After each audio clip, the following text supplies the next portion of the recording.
টিভি9 বাংলা ঘরের বায়োস্কোপ 2024 সেরা জুটি বিভাগে বিজেতা হলেন কারা? একটা নয়, বরং সেরা জুটি হয়েছে দুটি। চলুন জেনে নেওয়া যাক বিস্তারিত। অপেক্ষার অবসান।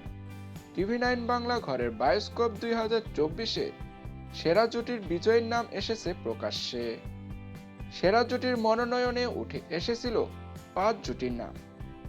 আকাশ কুসুম ধারাবাহিক থেকে ডালি রক্তিম, কোন গোপনে মন ভেসেছে ধারাবাহিক থেকে শ্যামলী অনিকেত, নিমফুলের মধু থেকে সৃজন পর্ণা, কথা ধারাবাহিক থেকে কথা অগ্নিব এবং গীতা এলএলবি ধারাবাহিক থেকে স্বস্তিক গীতা।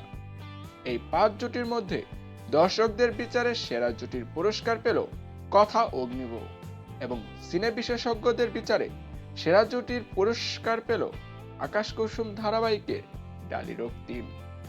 তো ভিউয়ার্স, বাংলা বিনোদন জগতের সকল আপডেট পেতে হলে চ্যানেলটি সাবস্ক্রাইব করে পাশে থাকুন। ভিডিওটি ভালো লাগলে অবশ্যই একটি লাইক, শেয়ার, কমেন্ট করবেন। ধন্যবাদ।